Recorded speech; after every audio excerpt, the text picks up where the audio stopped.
Good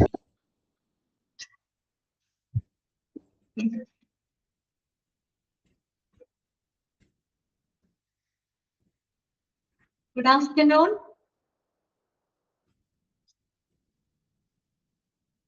Good afternoon. Good afternoon, Miss. Good afternoon. Okay, good afternoon. ആരൊക്കെയാണ് good afternoon കുറെ പേര് അയച്ചിട്ടുണ്ടല്ലോ. Okay, Ramadevi, Aneeta, okay, Aneeta Joy, Pravitha, Arya Sanu, okay, Anu Jaimon, Jini Kannan, okay, Mishri Marwan, ഭയങ്കര പേരാണല്ലോ. ഗുഡ് ആഫ്റ്റർനൂൺ, നജീസിനു, ഓക്കെ, ഫർസാന അമൃത. ഇന്നാരാണ് ടീം HMH ഒഫീഷ്യൽ? ആളുടെ പേരൊന്ന് പറയാമോ? ടീം HMH ഒഫീഷ്യൽ എന്ന് പറയുന്ന ആളുടെ പേരൊന്ന് പറയാമോ? Junaida, okay okay okay, Junaida എന്നാണ് പേര് അല്ലേ?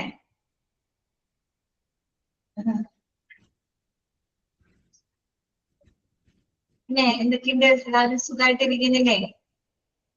ഓക്കെ അല്ലേ എല്ലാവരും? ഓക്കെ ആണ്. സയൻ, okay, good afternoon. സുഫിയ, good afternoon. ഫിബ, Arya, okay. ആ മിസ്, എനിക്ക് കുഴപ്പമൊന്നുമില്ല, ഞാൻ സുഖമായിട്ടിരിക്കുന്നു. മിസ്ത്രി, കുഴപ്പമൊന്നുമില്ല. ആര്യ സുഖമായിട്ടിരിക്കുന്നു, കുഴപ്പമൊന്നുമില്ല. എല്ലാവർക്കും ടെക്സ്റ്റ് ബുക്ക് ഒക്കെ കിട്ടിയോ? കുറച്ച് പേർക്കൊന്നും കിട്ടിയിട്ടുണ്ടായിരുന്നില്ലല്ലോ. എല്ലാവർക്കും കിട്ടിയോ? അപ്പൊ എല്ലാവരുടെ കയ്യിലായോ ടെക്സ്റ്റ് ബുക്ക്? ആര്യക്ക് കിട്ടിയിട്ടില്ല അല്ലെ? കുറച്ച് പേർക്കൊക്കെ കിട്ടിയിട്ടുണ്ട്. ഓക്കെ ഓക്കെ ഓക്കെ, കിട്ടിയില്ലേ? പിന്നെ എനിക്ക് തോന്നുന്നു ക്ലാസ്സിൽ വളരെ കുറച്ച് പേർക്ക് മാത്രമേ ഇനി കിട്ടാത്തത് ഉള്ളൂ അല്ലെ? നിങ്ങൾ ഓർഡർ കൊടുത്തില്ലേ? പെട്ടെന്ന് തന്നെ കിട്ടുമായിരിക്കും കേട്ടോ. ഓർഡർ കൊടുക്കണേ. ശരി.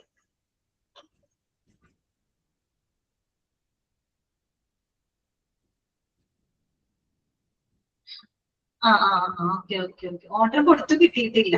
ഓക്കെ ഓക്കെ, അധികം വൈകാതെ തന്നെ കിട്ടും കേട്ടോ.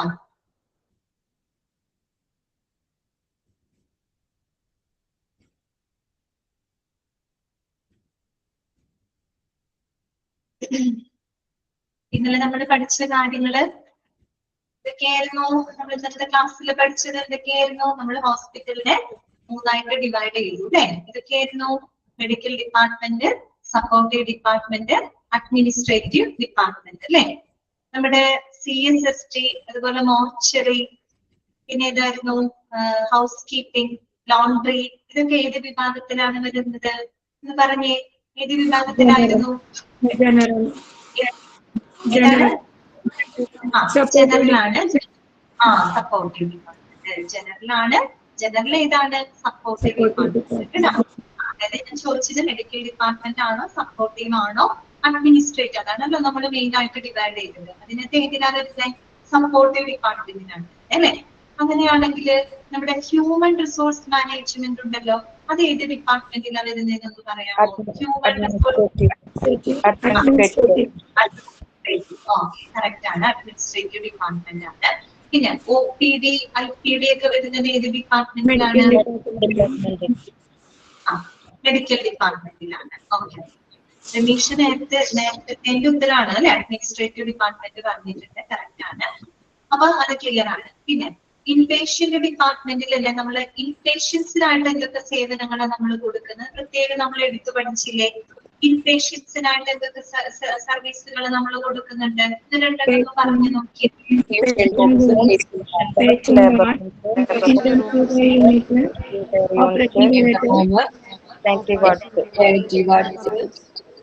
Operation theatre, ICU. ഓക്കെ, ഇത്രയൊക്കെയാണ് ഇൻപേഷ്യൻസിനായിട്ട് കൊടുക്കുന്ന സേവനങ്ങൾ അല്ലെ? പിന്നെ നമ്മള് ഒരു ഡിപ്പാർട്ട്മെന്റ് അല്ലെ, അതായത് ഒരു മെയിൻ ഡിപ്പാർട്ട്മെന്റ് ആണ്. ആ ഡിപ്പാർട്ട്മെന്റ് എന്ന് പറയുമ്പോൾ അവിടെ രോഗികള് എന്തിനു വേണ്ടിയാ വരുന്നത്? ഓൺലി ഫോർ കൺസൾട്ടേഷന് വേണ്ടി മാത്രം വരുന്നതും, അതുപോലെ ദിവസത്തിൽ ഒരു നിശ്ചിത സമയം വരെ പ്രവർത്തിക്കുന്നതുമായിട്ടുള്ള ഒരു ഡിപ്പാർട്ട്മെന്റ് ഉണ്ടല്ലോ. ഏത് ഡിപ്പാർട്ട്മെന്റ് ആണ് അത്? ഏതാണ്? Out patient department. Out patient department. Out patient department correct ആണ്. കാര്യം അവിടെ എന്താണ് അഡ്മിറ്റ് ആവാൻ വരുന്നതാണോ? അല്ല, ഓൺലി ഫോർ ദ കൺസൾട്ടേഷൻ അല്ലെ. കൺസൾട്ടേഷന് വരുന്നു. പിന്നെ മാത്രമല്ല ഒരു ദിവസത്തിൽ ഒരു നിശ്ചിത സമയം വരെ പ്രവർത്തിക്കുന്ന ഒരു ഡിപ്പാർട്ട്മെന്റ് ആണെന്നാണ് നമ്മൾ പഠിച്ചത് അല്ലെ. പിന്നെ അടുത്തത് എന്താണ്, നമ്മള് വളരെ പെട്ടെന്ന്, അതായത് വളരെ അടിയന്തിരമായിട്ട് അല്ലെ, വളരെ എമർജൻസിയിൽ നമ്മൾ രോഗികളെ കൊണ്ടുവരുന്ന ഒരു ഡിപ്പാർട്ട്മെന്റ് ഉണ്ടല്ലോ ഹോസ്പിറ്റലില്. അത് ഏത് വിഭാഗമാണെന്നൊന്ന് പറയാമോ? കാഷ്വാലിറ്റിനെ പറയുന്ന മറ്റൊരു പേര് എന്തായിരുന്നു? Accident and emergency department. Emergency department അല്ലെ. അതെ, ആക്സിഡന്റ് ആൻഡ് എമർജൻസി ഡിപ്പാർട്ട്മെന്റ് അല്ലെ. പിന്നെ 24 അവർ പ്രവർത്തിക്കുന്ന ഒരു ഡിപ്പാർട്ട്മെന്റ് ഏതായിരുന്നു? 24 അവർ പ്രവർത്തിക്കുന്നത് ഏതാണത്? 24 മണിക്കൂർ. ഏതാണ്? കാഷ്വാലിറ്റി. അങ്ങനെയല്ലേ എമർജൻസി എന്ന് പറയുമ്പോൾ എപ്പോ വേണമെങ്കിലും വരാമല്ലോ. അവിടെ രാത്രി പകൽ അങ്ങനെയൊന്നും വ്യത്യാസമില്ലല്ലോ. അപ്പൊ അതുകൊണ്ട് എപ്പോഴും പ്രവർത്തിക്കുന്നതാണ് എന്ത്? കാഷ്വാലിറ്റി. അല്ലെങ്കിൽ നമ്മൾ എന്ത് എമർജൻസി വന്നാൽ ആദ്യം നമ്മൾ കൊണ്ടുപോയി ചേരുന്ന കാഷ്വാലിറ്റിയിലേക്കാണ്. ആംബുലൻസുകളാണെങ്കിലും അല്ലെ, വീട്ടിൽ നിന്നാണെങ്കിലും ഒക്കെ നമ്മൾ എമർജൻസി വന്നാൽ ആദ്യം നമ്മൾ ഹോസ്പിറ്റലിലോട്ട് എങ്ങോട്ടെങ്കിലും വണ്ടി കയറ്റി വിടുന്നത് കാഷ്വാലിറ്റിയിലേക്കാണ്. അവിടേക്കാണ് രോഗീനെ കൊണ്ടുപോകുന്നത്. അപ്പൊ അതെപ്പോഴും പ്രവർത്തിക്കുന്ന ഒരു ഡിപ്പാർട്ട്മെന്റ് ആണ് അല്ലെ. 24 അവറും പ്രവർത്തിക്കുന്ന ഒരു ഡിപ്പാർട്ട്മെന്റ് ആണ്. അപ്പൊ അത് ഓക്കെയാണ്. പിന്നെ നമ്മൾ ഇന്നലെ ജസ്റ്റ് ഒന്ന് പറഞ്ഞു തുടങ്ങിയത് കാർഡിയോളജി ഡിപ്പാർട്ട്മെന്റ് ആയിരുന്നു അല്ലെ. അത് പിന്നെ നിങ്ങൾക്ക് എല്ലാവർക്കും അറിയാം എന്തുമായി ബന്ധപ്പെട്ടതാണ്? ഹൃദയ സംബന്ധമായിട്ടുള്ള ചികിത്സാ വിഭാഗം അല്ലെ. അപ്പൊ നമ്മൾ ജസ്റ്റ് അതൊന്ന് തുടങ്ങി വെച്ചിരുന്നു അല്ലെ. ഓക്കെ, പിന്നെ നമുക്ക് ബാക്കിയുള്ളത് കണ്ടിന്യൂ ചെയ്യാം കേട്ടോ. ഞാൻ ഓൾ മ്യൂട്ട് കൊടുക്കാണ് കേട്ടോ. ഓൾ മ്യൂട്ട് കൊടുക്കാണ്. ഓൾ മ്യൂട്ട് കൊടുക്കുന്നത് വേറെ കൊണ്ടും അല്ല കേട്ടോ. നമ്മളിങ്ങനെ ക്ലാസ് എടുക്കുമ്പോൾ നിങ്ങൾക്ക് വേറെ ഡിസ്റ്റർബൻസ് വരാതിരിക്കാൻ വേണ്ടിയിട്ടാണ് കേട്ടോ. ഡൗട്ടുകളൊക്കെ ഉണ്ടെങ്കിൽ നിങ്ങൾ മെസ്സേജ് ചെയ്താൽ മതി. അപ്പൊ നമ്മൾ അതിനനുസരിച്ച് റിപ്ലൈ തരാം കേട്ടോ. ഓക്കെ, തുടക്കം പറഞ്ഞതാണ്.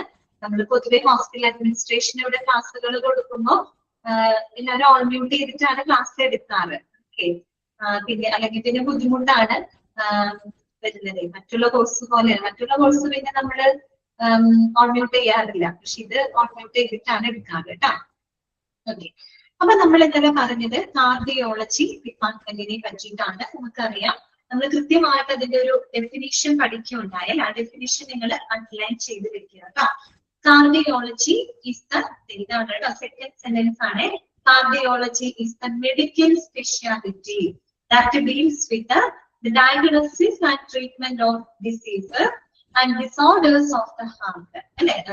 ഹാർട്ടിന്റെ എന്താണ് അസുഖങ്ങളും മറ്റ് ഡിസോർഡറുകളും എല്ലാം തന്നെ ഡയഗ്നൈസ് ചെയ്യുകയും ട്രീറ്റ് ചെയ്യുകയും ചെയ്യുന്ന മെഡിക്കൽ സ്പെഷ്യാലിറ്റി നമുക്ക് എന്ത് പറയാം? കാർഡിയോളജി എന്ന് പറയാം. പിന്നെ നമുക്കറിയാം ആ ഒരു ഡിപ്പാർട്ട്മെന്റിന്റെ പ്രത്യേകത എന്താന്ന് വെച്ചാൽ it treats the people both on an inpatient and outpatient basis അല്ലെ. രണ്ട് തരത്തിലുള്ള സേവനങ്ങളും കൊടുക്കുന്നുണ്ട് അല്ലെ. ഇൻപേഷ്യന്റ് ആയിട്ടുള്ള സേവനങ്ങളും അവർ പ്രൊവൈഡ് ചെയ്യുന്നുണ്ട്, ഔട്ട് പേഷ്യന്റ് ആയിട്ടുള്ള സേവനങ്ങളും പ്രൊവൈഡ് ചെയ്യുന്നുണ്ട്. കിടത്തി ചികിത്സ ആവശ്യമായിട്ടുള്ള രോഗികളാണെങ്കിൽ അങ്ങനെ സേവനം കൊടുക്കും. ഇനി അതല്ല ഔട്ട് പേഷ്യന്റ് ആയിട്ടുള്ള രീതിയിൽ കൺസൾട്ടേഷൻ സേവനങ്ങളും ഈ ഒരു ഡിപ്പാർട്ട്മെന്റ് പ്രൊവൈഡ് ചെയ്യുന്നുണ്ട്. അത് ഈ ഒരു ഡിപ്പാർട്ട്മെന്റ് മാത്രമല്ല കേട്ടോ, എല്ലാ ഡിപ്പാർട്ട്മെന്റുകളും അത് മിക്ക ഡിപ്പാർട്ട്മെന്റുകളും രണ്ട് സേവനങ്ങളും പ്രൊവൈഡ് ചെയ്യുന്നുണ്ട്. ഓക്കെ, പിന്നെ നമ്മൾ ലാസ്റ്റ് പറഞ്ഞു നിർത്തിയത് the biggest area of heart diseases treated is coronary artery disease. അവിടെ വരെയാണ് നമ്മൾ പറഞ്ഞു നിർത്തിയത് അല്ലെ. അതെ, അതായത് നമ്മള് ഒരു ഹൃദയത്തിന്റെ ആ ഒരു അസുഖവുമായിട്ട് ബന്ധപ്പെട്ട് പറയുമ്പോൾ അത് ഏറ്റവും വലിയൊരു വിഭാഗമായിട്ട് നമ്മൾ എടുത്തു പറയുന്ന ഒന്നെന്ന് പറയുന്നത് CAD ആണ് കേട്ടോ. CAD എന്നാണ് നമ്മൾ ഷോർട്ടാക്കി പറയാം. CAD CAD കേട്ടോ. CADന്റെ ഫുൾ ഫോം ആണ് ഇത് കൊറോണറി ആർട്ടറി ഡിസീസ് എന്ന് പറയുന്നത് കേട്ടോ. കൊറോണറി ആർട്ടറി ഡിസീസ് CAD എന്നാണ് പറയുക കേട്ടോ. ഓക്കെ, എന്താണ് കൊറോണറി ആർട്ടറി ഡിസീസ് എന്നൊന്നും അങ്ങനെ നമ്മൾ ചോദിക്കില്ല. എങ്കിലും അത് സ്ഥിതിക്ക് നമ്മളൊന്ന് അറിഞ്ഞിരിക്കുക കേട്ടോ. എന്താണ് കൊറോണറി ആർട്ടറി ഡിസീസ് എന്ന് പറഞ്ഞു കഴിഞ്ഞാൽ, അതായത് നമുക്ക് ഹാർട്ട് അറ്റാക്ക് ഉണ്ടാകുന്ന അതേ കാരണങ്ങൾ കൊണ്ട് തന്നെയാണ് നമുക്ക് എന്ത് വരുന്നത്? കൊറോണറി ആർട്ടറി ഡിസീസ് ഉണ്ടാകുന്നത് കേട്ടോ. അതായത് കൊറോണറി ആർട്ടറി എന്ന് പറഞ്ഞാല് നമ്മുടെ ഹാർട്ടിലോട്ട് ഓക്സിജനേറ്റഡ് ബ്ലഡിനെ വഹിക്കുന്ന ആർട്ടറിയാണ്. ആർട്ടറി എന്ന് പറയുമ്പോൾ എന്താ പറയുക, മെനിന്നൊക്കെ നമ്മൾ പറയില്ലേ, അതാണ് കേട്ടോ. നമ്മുടെ ഹൃദയത്തിലോട്ട് ഓക്സിജനേറ്റഡ് ആയിട്ടുള്ള ബ്ലഡിനെ വഹിക്കുന്ന ധമനി. ഓക്കെ, അതാണ് കൊറോണറി ആർട്ടറി എന്ന് പറയുന്നത്. നമുക്ക് 2 കൊറോണറി ആർട്ടറി ഉണ്ട്. റൈറ്റ് കൊറോണറി ആർട്ടറി ഉണ്ട്, ലെഫ്റ്റ് കൊറോണറി ആർട്ടറി ഉണ്ട്. അപ്പൊ നമ്മൾ പറഞ്ഞ പോലെ ഇതിലൂടെ എന്ത് ചെയ്യുന്നുണ്ട്? ഹാർട്ടിലൂടെ ബ്ലഡ് പോകുന്നുണ്ട് അല്ലെ, ഓക്സിജനേറ്റഡ് ബ്ലഡ് പോകുന്നുണ്ട്. അപ്പൊ അത് ഈ ബ്ലഡ് പോകുന്നതിനോടൊപ്പം അതിനകത്ത് കൊളസ്ട്രോൾ വരുന്നുണ്ട്. നമ്മൾ ഭക്ഷണത്തിലൂടെയൊക്കെ നമ്മുടെ ശരീരത്തിലോട്ട് ചെല്ലുന്ന കൊളസ്ട്രോൾ. കൊളസ്ട്രോൾ എന്ന് പറയുമ്പോൾ മീൻസ് കൊഴുപ്പ്. കൊഴുപ്പ് എന്ന് പറയുമ്പോൾ അതിൽ തന്നെ ഗുഡ് കൊളസ്ട്രോൾ ഉണ്ട്, ബാഡ് കൊളസ്ട്രോൾ ഉണ്ട്. HDL, LDL എന്നൊക്കെ നിങ്ങൾ കേട്ടിട്ടുണ്ടായിരിക്കും. ഓക്കെ, അപ്പൊ അതിനകത്ത് ബാഡ് കൊളസ്ട്രോൾ ആണ്, LDL ആണ് കേട്ടോ, LDL ആണ്. അപ്പൊ അത് എന്ത് ചെയ്യുന്ന വെച്ച് കഴിഞ്ഞാല് ഈ ഒരു ബ്ലഡിലൂടെ ഇങ്ങനെ ഒഴുകി പോകുമ്പോ സ്വാഭാവികമായിട്ട് എന്ത് സംഭവിക്കും? ആ ആർട്ടറിയില് കൊഴുപ്പ് ഇങ്ങനെ അടിഞ്ഞുകൂടാനായിട്ട് തുടങ്ങും. ബ്ലഡ് പോകുന്നുണ്ട്, ബ്ലഡിൽ പറഞ്ഞ പോലെ കൊഴുപ്പൊക്കെ ഉണ്ടാവുമ്പോ ആ കൊഴുപ്പ് എന്ത് ചെയ്യപ്പെടുകയാണ്? ആ ഒരു ആർട്ടറിക്കകത്ത് അടിഞ്ഞുകൂടുകയാണ്. ഓക്കെ, ഇങ്ങനെ അടിഞ്ഞുകൂടുന്ന ഒരു അവസ്ഥയെ നമ്മൾ പറയുന്നതാണ് അതിറോസ്ക്ലിറോസിസ് എന്നാണ് അതിനെ പറയുക. അതിറോസ്ക്ലിറോസിസ് എന്നാണ് അതിനെ പറയാ. അറിയേണ്ട, ജസ്റ്റ് മനസ്സിലാക്കി വെക്കാം. അങ്ങനെ ആ ഒരു എന്താണ് കൊഴുപ്പ് ഇങ്ങനെ അടിഞ്ഞുകൂടി അവസാനം അവിടെ ഒരു പ്ലേക്ക് പോലെയാവാണ്. അടിഞ്ഞുകൂടി കുറെ നാളുകൾ അടിഞ്ഞുകൂടി അവിടെ ഒരു പെല്ലറ്റ് പോലെ പ്ലേക്ക് പോലെ ഫോം ചെയ്യുകയും പിന്നീട് അത് റപ്ചർ ആവാൻ തുടങ്ങും. ആർട്ടറി ഇങ്ങനെ ഒരു പൊട്ടുന്ന ഒരു അവസ്ഥയിലോട്ട്, റപ്ചർ ആവുന്ന ഒരു അവസ്ഥയിലോട്ട് വരും. അപ്പോഴാണ് ഈ പറയുന്ന കൊറോണറി ആർട്ടറി ഡിസീസിന്റെ സിംപ്റ്റംസുകള് ആ ഒരു സമയത്താണ് ഉണ്ടാകുന്നത്. നിങ്ങൾക്ക് ഊഹിക്കാം, അതായത് നമ്മുടെ ഹാർട്ടിലോട്ട് പോകുന്ന ആ ഒരു ബ്ലഡ് വെസലിനകത്ത് കൊഴുപ്പ് അടിഞ്ഞുകൂടിയിട്ട് അവിടെ ബ്ലോക്ക് പോലെ ഫോം ചെയ്യാണ്. സ്വാഭാവികമായിട്ടും ബ്ലഡിന് ഇങ്ങോട്ട് എത്താൻ പറ്റില്ല, ഹാർട്ടിലോട്ട് എത്താനായിട്ട് സാധിക്കില്ല. പ്രത്യേകിച്ച് ഓക്സിജനേറ്റഡ് ബ്ലഡിന് ഹാർട്ടിലോട്ട് എത്താൻ സാധിക്കില്ല. അപ്പൊ നമുക്ക് അനുഭവപ്പെടുന്ന വളരെ അതിശക്തമായിട്ടൊരു നെഞ്ചുവേദന നമുക്ക് അനുഭവപ്പെടുന്നുണ്ട്. അതിനെയാണ് നമ്മൾ എന്ത് പറയുന്നത്? ആൻജിന എന്നാണ് പറയുക കേട്ടോ. അതുകൊണ്ടാണ് അവിടെ എക്സാമ്പിളിൽ പറഞ്ഞിരിക്കുന്നത് കൊറോണറി ആർട്ടറി ഡിസീസിന്റെ എക്സാമ്പിൾ ആണ് ആൻജിന. ആൻജിന പെക്ടോറിസ് എന്നൊക്കെ, ആൻജിന എന്നൊക്കെ പറയും, ആൻജിന പെക്ടോറിസ് എന്നൊക്കെ പറയും. അതായത് നമുക്ക് ഇത്രയേ ഉള്ളൂ കൊറോണറി ആർട്ടറി ഡിസീസ് എന്ന് പറഞ്ഞാൽ ഇത്രയും സംഭവമുള്ളൂ. നമ്മുടെ ഹാർട്ടിലേക്കുള്ള ആ ഒരു ബ്ലഡ് വെസലിനകത്ത് കൊഴുപ്പ് അടിഞ്ഞുകൂടുകയും പിന്നീട് ആ കൊഴുപ്പ് അടിഞ്ഞുകൂടി അവിടെ ബ്ലോക്ക് ഫോം ചെയ്യുകയും വരുന്ന ആ ഒരു സാഹചര്യമാണ് കേട്ടോ കൊറോണറി ആർട്ടറി ഡിസീസ് എന്നാണ് നമ്മൾ അതിനെ പറയുന്നത്. എക്സാമ്പിൾ ആയിട്ട് നമ്മൾ പറയുന്ന ആൻജിനയാണ്. ആൻജിന എന്ന് പറഞ്ഞാൽ ബ്ലോക്ക് വരുന്നത് മൂലം ബ്ലഡ് എവിടേക്ക് എത്തുന്നില്ല, ഹാർട്ടിലോട്ട് എത്തുന്നില്ല അല്ലെ. അങ്ങനെ നമുക്ക് അനുഭവപ്പെടുന്ന അതിശക്തമായ ഒരു നെഞ്ചുവേദനയാണ് ആൻജിന എന്ന് പറയുന്നത്. നെഞ്ചുവേദനയൊക്കെ അനുഭവപ്പെടുമ്പോൾ അതുകൊണ്ടാണ് പെട്ടെന്ന് തന്നെ ഹോസ്പിറ്റലിലോട്ട് കൊണ്ടുവച്ച് ബ്ലോക്ക് ആവുന്നുണ്ടാവും. ഓക്കെ, പിന്നെ ആൻജിയോഗ്രാം എടുക്കലായി, ആൻജിയോപ്ലാസ്റ്റി ചെയ്തായി, അങ്ങനെ കുറെ കാര്യങ്ങൾ പിന്നെ നമുക്ക് വരും അല്ലെ. അപ്പൊ വളരെ നല്ല, പ്രത്യേകിച്ച് നമ്മുടെ ഇടത് ഭാഗത്തേക്കാണ് ആ വേദന വരുന്നത്. ഹാർട്ട് ഇടത് സൈഡിലാണല്ലോ. അപ്പൊ അവിടെ നിന്ന് അങ്ങനെ വേദന സ്റ്റാർട്ട് ചെയ്തിട്ട് അതിശക്തമായ ഒരു പെയിൻ നമുക്ക് അനുഭവപ്പെടും. പിന്നെ നമ്മുടെ ലെഫ്റ്റ് ഹാൻഡിലേക്കൊക്കെ ഇറങ്ങാനൊക്കെ തുടങ്ങുന്ന ഒരു അവസ്ഥയിലേക്ക് വരുമ്പോ പെട്ടെന്ന് തന്നെ നെഞ്ചുവേദന അനുഭവപ്പെട്ടു കഴിഞ്ഞാൽ ഹോസ്പിറ്റലിൽ കൊണ്ടുപോകുക. അതിന് ബ്ലോക്ക് ഉണ്ടാവും. ബ്ലോക്ക് മൂലമാണ് ആ ബ്ലഡ് പാസ് ചെയ്യാത്തില്ല. അതുകൊണ്ടാണ് നമുക്ക് ആ വേദന അവിടെ അനുഭവപ്പെടുന്നത്. ആ അവസ്ഥയെ നമ്മുടെ ആൻജിന എന്നാണ് പറയുന്നത്. ഓക്കെ, അപ്പൊ അതൊന്ന് നിങ്ങൾ അണ്ടർലൈൻ ചെയ്ത് വെക്കാം. അതെന്താണെന്ന് നിങ്ങളോട് ചോദിക്കില്ല, നിങ്ങൾ ഇത് തന്നെ പഠിച്ചാൽ മതി. The biggest area of heart disease ഏതാണെന്ന് വെച്ചാൽ അത് CAD ആണ്, കൊറോണറി ആർട്ടറി ഡിസീസ് ആണ്. അതിന് എക്സാമ്പിൾ ആണ് ആൻജിന എന്ന് പറയുന്നത്. ആൻജിന പെക്ടോറിസ് എന്നാണ് ആൻജിന പഠിക്കുക. ഇനി അടുത്തത് എന്തൊക്കെ സേവനങ്ങളാണ് അവിടെ കൊടുക്കുന്നത്? കൊറോണറി ആർട്ടറി ബൈപ്പാസ് ഗ്രാഫ്റ്റിംഗ് അല്ലെ. അത് കൂടാണ്ട് ബൈപ്പാസ് ഗ്രാഫ്റ്റിംഗ് അല്ലെ, ബൈപ്പാസ് സർജറികൾ നിങ്ങൾ കേട്ടിട്ടുണ്ട് അല്ലെ. ഓക്കെ, അപ്പൊ അത്തരത്തിലുള്ള ആൻജിന മാത്രമല്ല അതിന് എക്സാമ്പിൾ ആയിട്ട് പറയുന്നത് കൊറോണറി ആർട്ടറി ബൈപ്പാസ് ഗ്രാഫ്റ്റിംഗും കൂടെ അതിന് എക്സാമ്പിൾ ആണ്. അതായത് ബൈപ്പാസ് സർജറിയാണ് അവിടെ ഉദ്ദേശിക്കുന്നത് കേട്ടോ. നമ്മൾ എപ്പോഴും ബൈപ്പാസ് സർജറി എന്ന് പറയുന്നത് അത്യാവശ്യം ഒരു സങ്കീർണമായിട്ടുള്ള കോംപ്ലക്സ് ആയിട്ടുള്ള ഒരു സർജറിയാണ്. പക്ഷെ അത് കോംപ്ലക്സ് സർജറി ആണെങ്കിൽ നമുക്ക് മനസ്സിലാക്കാൻ വളരെ എളുപ്പമാണ്. എന്താണ് ബൈപ്പാസ് സർജറി എന്ന് പറയുന്നത്? എന്താ നമ്മൾ അവിടെ ചെയ്യുന്നത്? ബൈപ്പാസ് ഗ്രാഫ്റ്റിംഗ് ആണ് അല്ലെ. ബൈപ്പാസ് സർജറി നമ്മൾ പറയും. ദാറ്റ് മീൻസ് ഇപ്പൊ ഞാൻ ഒരു സിമ്പിൾ എക്സാമ്പിൾ ഇവിടെ പറഞ്ഞുതരാം. വേറൊന്നുമല്ല, അതായത് ഇപ്പൊ നമ്മുടെ വീട്ടിലേക്ക് പോകുന്ന വഴിയില് ഒരു മരം വീണു എന്ന് വിചാരിക്കാം. നമ്മുടെ വീട്ടിലോട്ട് നമ്മുടെ വഴിയിലൊരു മരം വീണു എന്ന് വിചാരിക്കാം. അപ്പൊ നമ്മൾ എന്ത് ചെയ്യും? നമുക്ക് ആ വഴി കൂടെ പോകാൻ പറ്റില്ലല്ലോ. നമ്മൾ എന്ത് ചെയ്യും? വേറെ വഴിയിലൂടെ നമ്മൾ എന്ത് ചെയ്യും? പോയി നമ്മുടെ വീട്ടിലോട്ട് എത്തുക, നമ്മുടെ ലക്ഷ്യസ്ഥാനത്ത്. അതുപോലെ തന്നെ ഒരു സംഭവമാണ്. അത്രയേ ഉള്ളൂ ബൈപ്പാസ്. അതായത് നമ്മുടെ ഹാർട്ടിലേക്ക് പോകുന്ന എന്തുണ്ടാവാണ്? ആർട്ടറി ബ്ലോക്ക് ആവാണ് അല്ലെ. ബ്ലോക്ക് ആകുമ്പോൾ അതിലൂടെ ബ്ലഡിന് പോകാൻ പറ്റുമോ? പോകാൻ പറ്റില്ല. സ്വാഭാവികമായിട്ട് നമുക്ക് എന്ത് ചെയ്യണം? വേറെ ബൈപ്പാസ് മീൻസ് നമുക്ക് ആ ബ്ലഡിനെ ബൈപ്പാസ് ചെയ്ത് മറ്റൊരു വഴിയിലൂടെ നമ്മുടെ ലക്ഷ്യസ്ഥാനമായ ഹാർട്ടിലോട്ട് എത്തിക്കണം. ഇതാണ് എന്ത് ബൈപ്പാസ് സർജറി എന്ന് പറയുന്നത് കേട്ടോ. അപ്പൊ ഓടിപ്പോയി ബൈപ്പാസ് ഒക്കെ ഡോക്ടർ ചെയ്യാൻ പറയുമോ? ഞാൻ ഓടിപ്പോയി പറയില്ല അല്ലെ. ആദ്യം നമ്മൾ ചെയ്യുമ്പോൾ ബ്ലോക്ക് ആണോ ആൻജിയോഗ്രാം വർക്ക് ചെയ്യും അല്ലെ. ആൻജിയോഗ്രാം ചെയ്തിട്ട് ബ്ലോക്ക് ഉണ്ടോ, എവിടെയാണ് ബ്ലോക്ക് എന്നുള്ളതൊക്കെ അവർ നോക്കും. അത് കഴിഞ്ഞിട്ട് പറ്റുന്നതാണെങ്കിൽ അവർ ആൻജിയോപ്ലാസ്റ്റി പറയും. ഇപ്പൊ ഞാൻ പറഞ്ഞല്ലോ, വീട്ടിലേക്ക് വരുന്ന വഴിയുടെ മരം വീഴും അല്ലെ. ആ മരം വേണമെങ്കിൽ നമുക്ക് മുറിക്കാം അല്ലെ. ആ മരം മുറിച്ചിട്ട് നമുക്ക് വേണമെങ്കിൽ ഇരുവശത്തേക്ക് മാറ്റിയിട്ട് കഴിഞ്ഞാൽ ആ വഴി ക്ലിയർ ചെയ്യാൻ കഴിഞ്ഞാൽ നമുക്ക് നേരെ ആ വഴി കൂടെ തന്നെ വീട്ടിലേക്ക് പോവാം. എന്നതുപോലെയാണ് ആൻജിയോപ്ലാസ്റ്റി. അതായത് ആ ബ്ലോക്ക് അവിടെയുണ്ട്, ആ ബ്ലോക്ക് നമുക്ക് എന്ത് ചെയ്യാം? വേണമെങ്കിൽ എടുത്തു മാറ്റാൻ മീൻസ് നമ്മൾ എന്ത് ചെയ്യും? ആൻജിയോപ്ലാസ്റ്റി ചെയ്യും. ആൻജിയോപ്ലാസ്റ്റി എന്ന് പറയുമ്പോൾ ഒരു കത്തീഡ്രൽ പോലെ ഒരു സംഭവമാണ്. നിങ്ങള് സ്റ്റെന്റ് കഴിപ്പിക്കാൻ നമുക്ക് കേട്ടിട്ടില്ലേ? ബലൂൺ ഡയലേറ്റ് ചെയ്യും. ആ ബലൂൺ വെച്ചിട്ട് അതെങ്ങനെ ബന്ധിച്ചിട്ട് അതിന്റെ അടുത്ത് കൂടെ കയറ്റി വിടുകയാണ്. ഈ ബ്ലോക്ക് ഉള്ള ഭാഗത്തേക്ക് കയറ്റി വിട്ട് ഡയലേറ്റ് ചെയ്യണം. അപ്പൊ ബലൂൺ ഇങ്ങനെ വികസിക്കുകയാണ്. ഓക്കെ, അപ്പൊ അങ്ങനെ വികസിക്കുമ്പോൾ ആ ബ്ലോക്ക് ഉള്ള ഭാഗങ്ങൾ നമ്മൾ ആ ബ്ലോക്കിനെ ഇങ്ങനെ ഇരുവശത്തേക്ക് എന്ത് ചെയ്യാണ്? ഡയലേറ്റ് ചെയ്ത് നമ്മൾ ഒതുക്കി വിടുകയാണ്. ഒതുക്കി വിടുമ്പോൾ നമുക്ക് എന്താണ്? ആ വഴിയാണ് ക്ലിയർ ആവാണ് അല്ലെ. ഡയലേറ്റ് ചെയ്യണം. ആ മാർക്കറ്റിൽ ഡയലേറ്റ് ചെയ്ത് ഇതാക്കുമ്പോൾ സ്വാഭാവികമായിട്ടും ആ ബ്ലോക്ക് നമുക്കൊന്ന് ഒതുക്കാൻ പറ്റും അല്ലെ. അങ്ങനെ ഒതുക്കിയിട്ട് നമുക്ക് ആ വഴി ക്ലിയർ ചെയ്തിട്ട് ബ്ലഡിന് നേരെ അങ്ങനെ പാസ് ചെയ്യാം. അത് ആൻജിയോപ്ലാസ്റ്റി. സാധാരണ രീതിയിൽ അങ്ങനെയാണ് ചെയ്യാം. പക്ഷെ ചില സിറ്റുവേഷനിൽ ഇത് സംബന്ധിച്ച് നമുക്ക് ഈ മരം മുറിച്ചിടാൻ വേറെ വഴിയൊന്നും ഉണ്ടാവില്ല. അങ്ങോട്ട് ഇങ്ങോട്ട് ഇടാനൊന്നും വഴിയില്ലാത്ത സാഹചര്യം വരും. ഇത് നിവർത്തിയില്ല, നമുക്ക് അങ്ങനെയും ചെയ്യാൻ പറ്റാത്ത അവസ്ഥ. ചിലപ്പോൾ ഒന്നിലധികം ബ്ലോക്കുകൾ ഉണ്ടാവാം. ചില കോർണറുകളിലൊക്കെ ബ്ലോക്ക് ഉണ്ടായി കഴിഞ്ഞാൽ നമുക്ക് ഇത് ചെയ്യാൻ കുറച്ച് ബുദ്ധിമുട്ടാണ്. അത്തരം സിറ്റുവേഷനിൽ ഡോക്ടർ എന്ത് സജസ്റ്റ് ചെയ്യും? ബൈപ്പാസ് ആണ് പറയുന്നത് കേട്ടോ. അപ്പൊ ബൈപ്പാസിന് വേറെ ഒന്നും അല്ല നമ്മൾ ചെയ്യുന്നത്.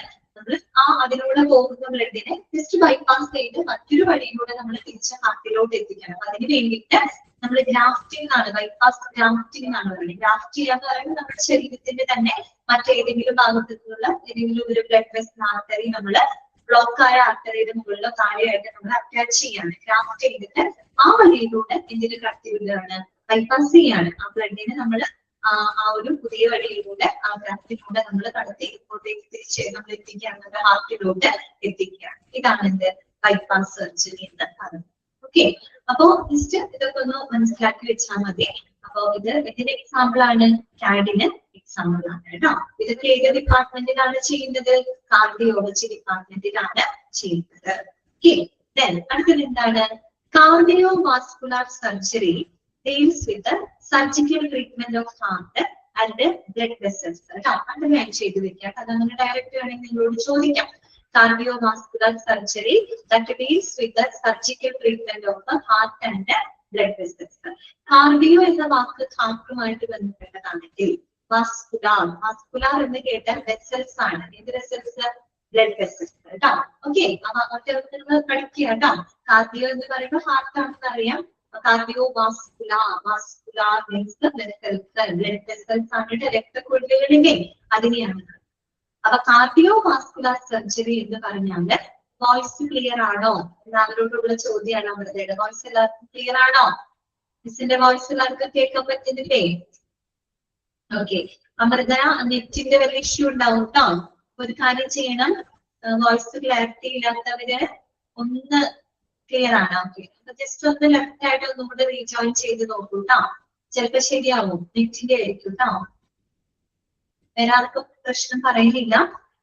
അപ്പൊ നമുക്ക് cardiovascular surgery deals with surgical treatment of heart and blood vessels.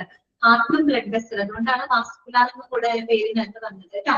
നമ്മുടെ ഹാർട്ടിന്റെയും മറ്റ് ബ്ലഡ് വെസൽസിന്റെയും സർജിക്കൽ ആയിട്ടുള്ള അല്ലെ സർജിക്കൽ ട്രീറ്റ്മെന്റുകളൊക്കെ കൈകാര്യം ചെയ്യുന്ന വിഭാഗം നമുക്ക് എന്ത് പറയാം? Cardio vascular surgery. സർജിക്കൽ ട്രീറ്റ്മെന്റിന്റെ അവിടെ പ്രൊവൈഡ് ചെയ്യുന്നത് ഹാർട്ടിന്റെയും ബ്ലഡ് വെസൽസിന്റെയും സർജിക്കൽ ട്രീറ്റ്മെന്റുകൾ കൈകാര്യം ചെയ്യുന്ന വിഭാഗത്തില് നമ്മൾ പറയും കാർഡിയോ വാസ്കുലർ സർജറി. ഇതൊക്കെ നമ്മൾ ഹോസ്പിറ്റലിലൊക്കെ പോകുമ്പോൾ കണ്ടിട്ടുണ്ട് അല്ലെ. കാർഡിയോ വാസ്കുലർ വിഭാഗങ്ങളൊക്കെ നമ്മൾ കണ്ടിട്ടുണ്ട്. ഇനി cardiac surgery that involves procedures like bypass surgery, valve repairs, valve replacement and surgery for congenital defects. അതായത് കാർഡിയക് സർജറി എന്ന് പറയുമ്പോൾ എന്തൊക്കെ പ്രൊസീജിയറുകളാണ് അവിടെ ചെയ്യുന്നത്? ലൈക്ക് ബൈപ്പാസ് സർജറി, നമ്മളിപ്പോ പറഞ്ഞ ബൈപ്പാസ് സർജറികളുണ്ട്. വാൽവ് റിപ്പയർ, നമ്മുടെ ഹാർട്ടിലൊക്കെ ഇഷ്ടംപോലെ വാൽവുകളുണ്ട്. ഓക്കെ, വാൽവുകളുടെ റിപ്പയറിങ്, അതുപോലെ തന്നെ വാൽവ് റീപ്ലേസ്മെന്റ്, വാൽവുകളൊക്കെ തകരാറിലായിട്ട് റീപ്ലേസ്മെന്റ് സർജറികൾ നടക്കുന്നുണ്ട്. അല്ലാണ്ട് എന്ത് മാത്രമല്ലാന്ന് ആൻജിയോപ്ലാസ്റ്റി ബൈപ്പാസ് മാത്രമല്ലാന്ന് മറ്റു പല കാര്യങ്ങളും അവിടെ നടക്കുന്നുണ്ട്. ബൈപ്പാസ് സർജറി മാത്രമല്ല, വാൽവിന്റെ റിപ്പയറിങ്, വാൽവ് റീപ്ലേസ്മെന്റ് സർജറികൾ നടക്കുന്നുണ്ട്. അതുപോലെ surgery four congenital defect. Congenital defect എന്ന് പറയുമ്പോൾ നമ്മള് ഈ ജന്മനാ ഉണ്ടാകുന്ന ഹൃദയ തകരാറുകളൊക്കെ ഉണ്ടാവില്ലേ? കൺജനിറ്റൽ എന്ന് വെച്ച് കഴിഞ്ഞാൽ അങ്ങനെയാണ്, ബൈ ബർത്ത്, അതായത് ജന്മനാ ഉണ്ടാകുന്ന ഡിഫക്റ്റുകള്, ഹൃദയ സംബന്ധമായ ഡിഫക്റ്റുകൾക്കുള്ള സർജറികള്, ഇതെല്ലാം തന്നെ ഈ ഒരു ഡിപ്പാർട്ട്മെന്റിൽ നടക്കുന്നുണ്ട് കേട്ടോ. ഓക്കെ, പിന്നെ vascular deals with disease of blood vessels. നേരത്തെ പറഞ്ഞു, വാസ്കുലാർ എന്ന വാക്ക് എന്തുമായി ബന്ധപ്പെട്ടതാണ്? വെസൽസുമായിട്ട് ബന്ധപ്പെട്ടാണ്. ഗോപിക പോയിക്കോളൂ, കുഴപ്പമില്ല കേട്ടോ. ഇത് കണ്ടാൽ മതി, റെക്കോർഡ് ക്ലാസ് കണ്ടാൽ മതി കേട്ടോ. ഓക്കെ, അപ്പോ എന്താണ് vascular deals with disease of blood vessels. Vascular എന്ന് പറയുമ്പോ നമ്മുടെ ബ്ലഡ് വെസൽസിന്റെ അസുഖങ്ങളുമായിട്ട് ബന്ധപ്പെട്ട നമ്മൾ ഉപയോഗിക്കുന്ന വാക്ക് വാസ്കുലാർ എന്നാണ് കേട്ടോ. പിന്നെ pacemaker implantation treatment for myocardial infarction is also done in this department കേട്ടോ. അതുകൂടാതെ കാർഡിയോളജി വിഭാഗത്തിൽ ചെയ്യുന്ന മറ്റ് സേവനങ്ങൾ എന്തൊക്കെയാണ്? പേസ് മേക്കർ ഇംപ്ലാന്റേഷൻ കേട്ടോ. പേസ് മേക്കർ ഘടിപ്പിക്കാം. പേസ് എന്ന് പറഞ്ഞ വാക്കിന്റെ അർത്ഥം വേഗതാന്നല്ലേ? നമ്മുടെ ഹാർട്ടിന്റെ സ്പന്ദനം ഉണ്ടല്ലോ, ഹൃദയ സ്പന്ദന വേഗത, അത് നിയന്ത്രിക്കുന്ന ആളാണ് കേട്ടോ. നമ്മുടെ ഹാർട്ടിൽ ഓൾറെഡി ഉണ്ട് ഒരു സൈനോട്രിയൽ നോഡ് എന്ന് പറയും. പക്ഷെ അതിന് തകരാറ് വരുന്ന സമയത്ത് നമ്മുടെ ഹൃദയ സ്പന്ദനം അത് കൃത്യമായ ക്രമമാക്കുന്നതിന് വേണ്ടിയിട്ട് നമ്മൾ വെക്കുന്ന ഒരു ഡിവൈസ് ആണ് പേസ് മേക്കർ ഘടിപ്പിക്കും. ഓക്കെ, അപ്പൊ ഈ പേസ് മേക്കർ ഇംപ്ലാന്റേഷൻ, അതുപോലെ ട്രീറ്റ്മെന്റുകൾ, പിന്നെ ട്രീറ്റ്മെന്റ് ഫോർ മയോകാർഡിയൽ ഇൻഫാക്ഷൻ. ആ പേര് കേട്ട് നിങ്ങൾ പേടിക്കുന്നു വേണ്ട. മയോകാർഡിയൽ ഇൻഫാക്ഷൻ എന്ന് പറഞ്ഞാൽ വേറെ പോലെ ഹാർട്ട് അറ്റാക്ക് ആണ് കേട്ടോ. അത് പഠിച്ചു വെക്കാം. മയോകാർഡിയൽ ഇൻഫാക്ഷൻ എന്നൊക്കെ കേൾക്കുമ്പോൾ ആദ്യമായിട്ട് കേൾക്കുന്ന ഒരു പേര് പോലെ തോന്നും. അല്ല, ഹാർട്ട് അറ്റാക്ക് ആണ് കേട്ടോ, അങ്ങനെയാണ് ഈ പറയുന്നത്. ഹാർട്ട് അറ്റാക്ക് നമുക്ക് ഇഷ്ടം പോലെ കേട്ടിട്ടുണ്ട്. അപ്പൊ മയോകാർഡിയൽ ഇൻഫാക്ഷൻ ഹാർട്ട് അറ്റാക്ക് ആണ് കേട്ടോ. അപ്പൊ അങ്ങനെയുള്ള സാഹചര്യങ്ങളും ഏത് ഡിപ്പാർട്ട്മെന്റിലാണ് ഹാൻഡിൽ ചെയ്യുന്നത്? കാർഡിയോളജി ഡിപ്പാർട്ട്മെന്റിലാണ് കൈകാര്യം ചെയ്യുന്നത്. മനസ്സിലായല്ലോ? കാർഡിയോളജി എന്താണെന്ന് മനസ്സിലായല്ലോ? ഇത്രയേ ഉള്ളൂ. നമ്മുടെ ഹൃദയ സംബന്ധമായിട്ടുള്ള ചികിത്സകള്, രോഗനിർണയങ്ങളൊക്കെ നടത്തുന്ന സ്പെഷ്യാലിറ്റിയാണ് കാർഡിയോളജി എന്ന് പറയുന്നത്. കാർഡിയോളജി ഡിപ്പാർട്ട്മെന്റ് ഇൻപേഷ്യന്റ് സേവനങ്ങളും ഔട്ട്പേഷ്യന്റ് സേവനങ്ങളും കൊടുക്കുന്നുണ്ട്. Biggest area of heart disease ആയിട്ട് നമ്മൾ പഠിച്ചത് CAD ആണ്, കൊറോണറി ആർട്ടറി ഡിസീസ് ആണ്. അതിന് എക്സാമ്പിൾ ആയിട്ട് അഞ്ചിനെ നമുക്ക് പറയാം, ബൈപ്പാസ് ഗ്രാഫ്റ്റിംഗ് എന്ന് പറയാം. പിന്നെ എന്താണ് കാർഡിയോ വാസ്കുലർ സർജറി എന്ന് പറഞ്ഞാൽ? ഹൃദയത്തിന്റെയും ബ്ലഡ് വെസൽസിന്റെയും സർജിക്കൽ ട്രീറ്റ്മെന്റുകൾ പ്രൊവൈഡ് ചെയ്യുന്ന ഒരു ഭാഗമാണ് കാർഡിയോ വാസ്കുലർ സർജറി. പിന്നെ ഇന്നത്തെ സേവനങ്ങൾ അവിടെ ചെയ്യുന്നുണ്ട്. ബൈപ്പാസ് സർജറി ഉണ്ട്, വാൽവ് റിപ്പയറിംഗ് ഉണ്ട്, വാൽവ് റീപ്ലേസ്മെന്റ് സർജറി ഉണ്ട്, അതുപോലെ ഹാർട്ടിന്റെ കൺജനിറ്റൽ ഡിസീസ് ഉണ്ട്, പേസ് മേക്കർ ഇംപ്ലാന്റേഷൻ, മയോകാർഡിയൽ ഇൻഫാക്ഷനുള്ള ട്രീറ്റ്മെന്റ്, ഇങ്ങനെയുള്ള ഒട്ടുമിക്ക സേവനങ്ങളും എല്ലാ സേവനങ്ങളും കാർഡിയോളജി ഡിപ്പാർട്ട്മെന്റിനകത്ത് പ്രൊവൈഡ് ചെയ്യുന്നുണ്ട്. ഓക്കെ, ക്ലിയർ ആണെന്ന് ചിന്തിക്കുന്നു കേട്ടോ. ഓക്കെ അല്ലേ? ജസ്റ്റ് ഒന്ന് വായിച്ചു നോക്കിയാൽ നിങ്ങളത് വായിച്ചു നോക്കാം.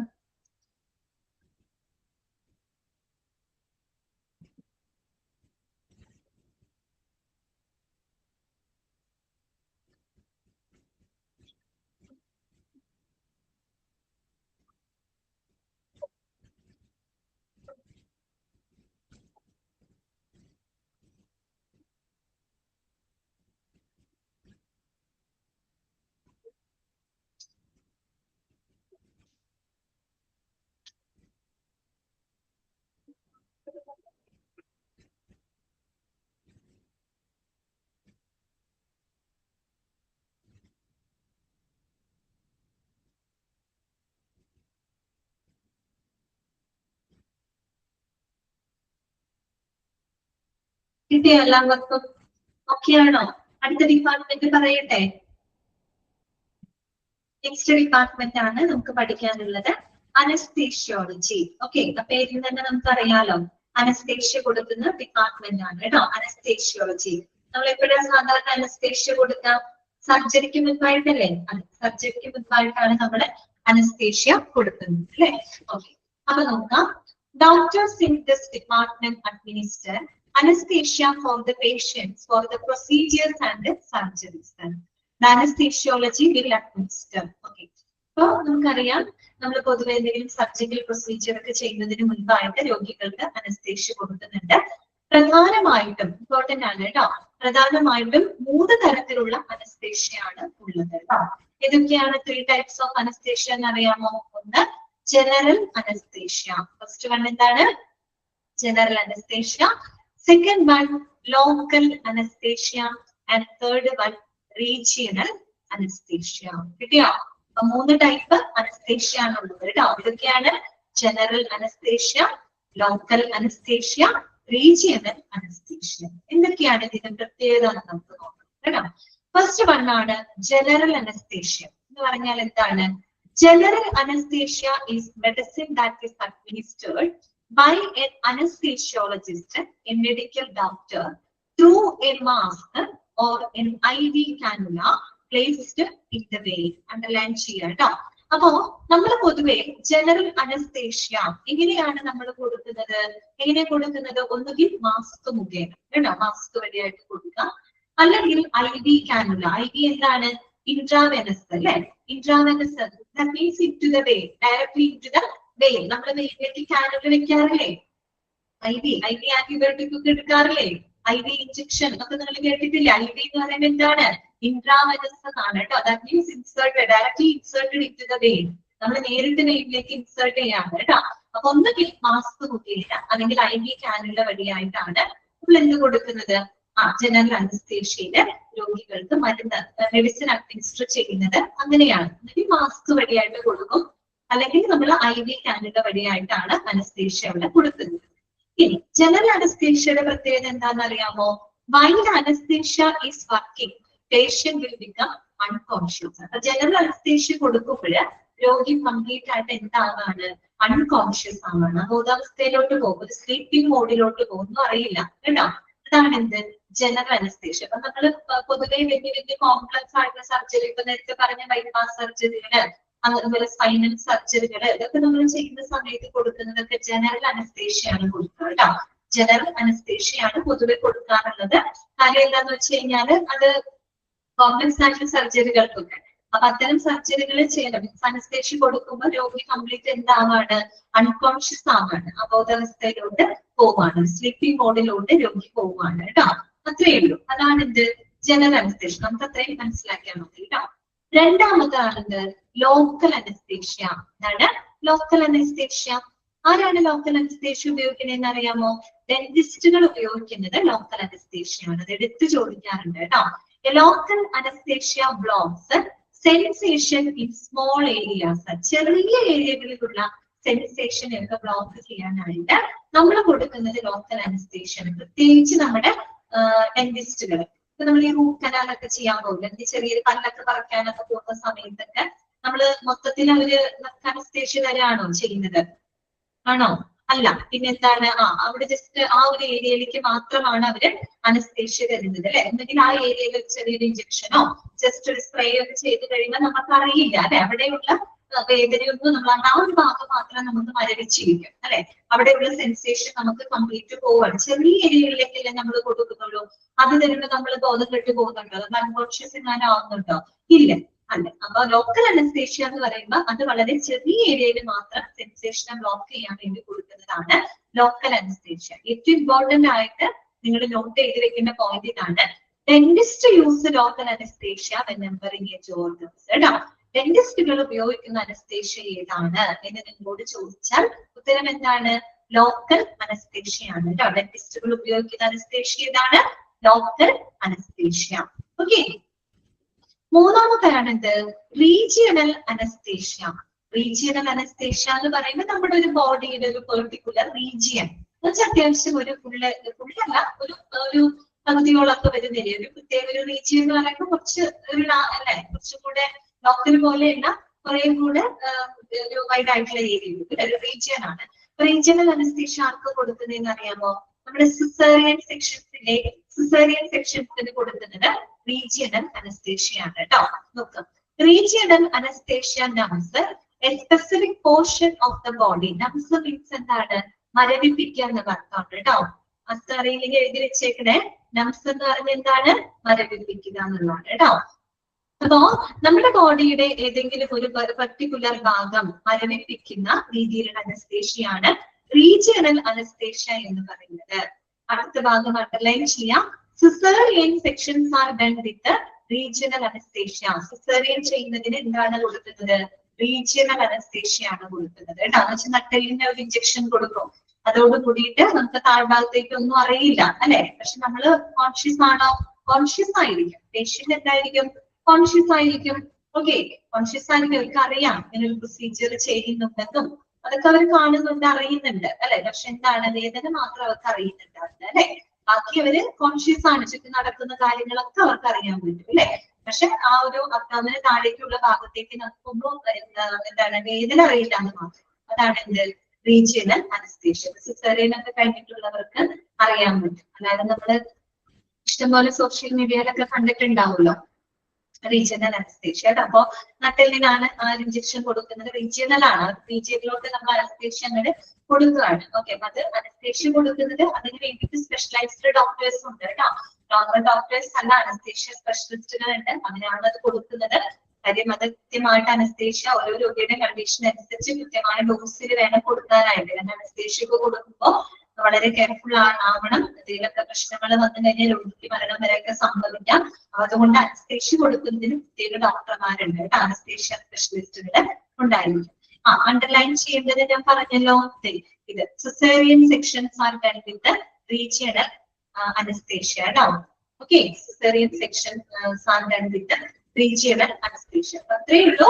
Regional anaesthesia specific portion of the body. നമ്മുടെ ബോഡിയുടെ ഏതെങ്കിലും ഒരു സ്പെസിഫിക് പോർഷൻ, ചെറിയൊരു ഏതെങ്കിലും ഒരു പ്രത്യേക ഭാഗം എന്താണ് മരവിപ്പിക്കുന്നതിന് വേണ്ടി നമ്മൾ കൊടുക്കുന്നത് റീജിയണൽ അനസ്തേഷ്യയാണ്.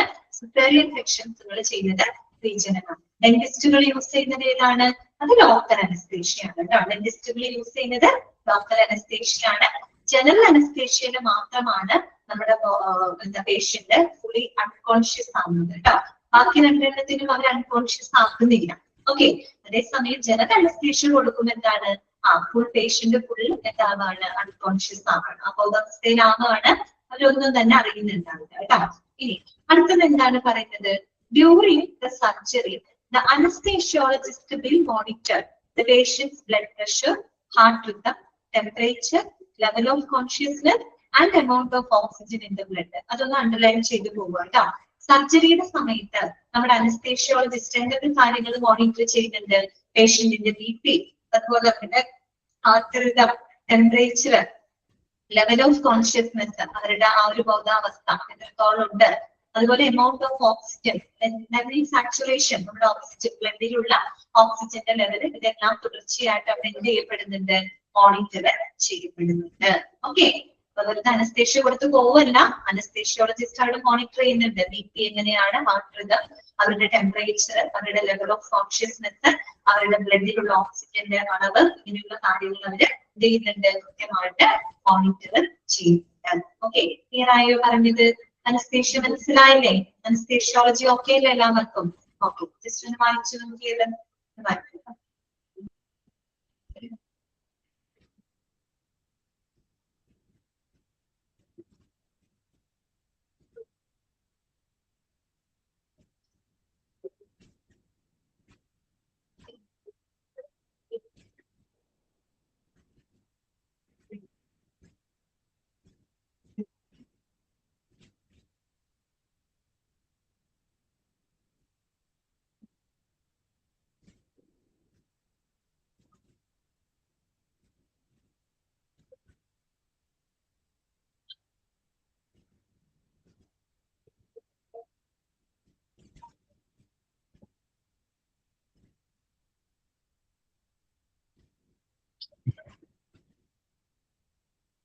എന്താണ്? ജനറൽ മാത്രം. ജനറൽ എങ്ങനെയാന്ന് വെച്ചാല്, ജനറൽ അനസ്തേഷ്യ നമ്മൾ എന്താ ചെയ്യുന്നത്? മാസ്ക് വഴി അല്ലെങ്കിൽ IV കാനുല വഴിയാണ് നമ്മൾ അനസ്തേഷ്യ കൊടുക്കുന്നത് കേട്ടോ. ഓക്കെ, അത്രയാണ് അവിടെ പറഞ്ഞിട്ടുള്ളത്. പിന്നെ ജനറൽ അനസ്തേഷ്യ കൊടുക്കുമ്പോൾ എന്താണ്? നമ്മുടെ പേഷ്യന്റ് പൂർണ്ണമായിട്ടും അൺകോൺഷ്യസ് ആവും കേട്ടോ. അൺകോൺഷ്യസ് ആവാണ്. അബോധാവസ്ഥയിലേക്ക് ആവാണ് കേട്ടോ. ഓക്കെ. അതേസമയം നമ്മൾ ലോക്കലും റീജിയണലും ചെയ്യുമ്പോൾ നമ്മളുടെ ബോധമൊന്നും പോകുന്നില്ല.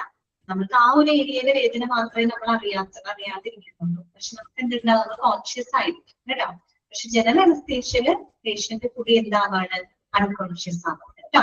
ഓക്കെ, ക്ലിയർ ആയെന്ന് വിചാരിക്കും.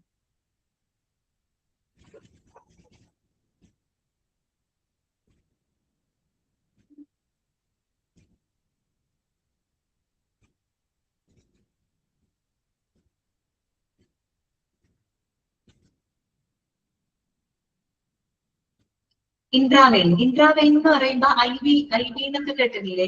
Intra means inserted into the vein. നേരിട്ട് നമ്മൾ വെയിനിലോട്ടാണ് കൊടുക്കുന്നത് കേട്ടോ. അത് കയ്യില് കുത്തിവെക്കാറില്ലേ അഡ്മിറ്റ് ആവുന്ന സമയത്ത് കാനുല, അത് ഇൻട്രാവെയിൻ ആണ്. ഐ വി ആന്റിബയോട്ടിക് അല്ലേ നമുക്ക് തരുന്നത്. അപ്പൊ ഐ വി മീൻസ് ഇൻട്രാവെയിൻ ആണ് കേട്ടോ. Intravein that means inserted directly into the vein. നമ്മൾ മരുന്ന് കഴിക്കുന്നേക്കാളും വേഗത്തിൽ നേരിട്ട് നമ്മൾ വെയിനിലോട്ടാണ് കയറ്റുന്നത്. പെട്ടെന്ന് ബ്ലഡ് ആയിട്ട് കലർന്ന് പെട്ടെന്ന് നമുക്ക് എഫക്ട് ആവും അല്ലെ. മരുന്നൊക്കെ കഴിച്ച് ദഹിച്ചൊക്കെ വരുന്ന സമയം എടുക്കൂലേ. വൈകിയായിട്ടൊന്നും കൊടുത്തു കഴിഞ്ഞാൽ ഡയറക്റ്റ് നമുക്ക് വെയിനിലോട്ട് കയറ്റി വരും.